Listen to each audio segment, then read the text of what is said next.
ఇప్పుడు మీరు మాట్లాడినట్టు నేను మాట్లాడితే బాగుండదు. నేను చెప్తున్నా, నేను తీయగా మాట్లాడుతున్నా నవ్వుకుండా మాట్లాడుతున్నా అంటే ఓవర్ చేయదు. నేను కూడా మాట్లాడవచ్చు చెప్పి నేనే పొమ్మన్నా, కానీ ఇంతసేపు పోతారా మరి? 2 months గంటనే పోయినానే. చూసినా చేయి చూసినా ఎట్లా లేస్తుంది? చూస్తున్నా, అన్ని చూస్తున్నా నేను. అరే చింటూ, నేను చెప్తున్నా నీకు, నువ్వేదో ఎక్స్ట్రా చేస్తున్నావు. ఎందుకు చేస్తున్నావు ఎక్స్ట్రాలు? ఇంకోటి ఉన్నాడా? అన్ని పోని కానీ ఇగో ఇన్ని బట్టలు జమ అయినాయి. ఎన్ని బట్టలు ఉన్నాయి? గిన్ని బట్టలు.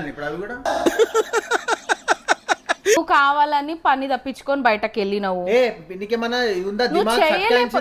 చేయందుకు లేపుతున్నావు నాకు చెప్పు. నేను ఎట్లా మాట్లాడుతున్నా ఇప్పుడు? ప్రతిసారి దీనింటి ఏమిట్రా? చూడు ఇప్పుడు మీకు అవన్నీ మాట్లాడొద్దు. మీకు మిగిలిన 3 పనులు.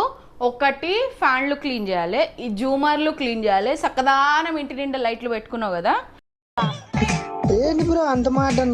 ఇంకా బట్టలు ఉన్నాయి, ఒక హాల్ మొత్తం నిండే అన్ని బట్టలు ఉన్నాయి. వేస్తా బట్టలు తెచ్చి, ఆ బట్టలు ఎవరిది వాళ్ళకి ఇస్తా, మడత పెట్టుకోవాలి. అంతే మీరు చేయాల్సిన పని. మిగతా క్లీనింగ్ అంతా మేము చేసేసినాం. అంతే మీరు చేయాల్సిన పని కాదు చెప్పి టీవీ అది చెప్తీవి, ఫ్యాన్ చెప్తీవి, బాత్రూమ్ చెప్తీవి, హాల్ చెప్తీవి, బెడ్రూమ్ చెప్తీవి, అంతే. ఇంకేమున్నాయి ఇంట్లో?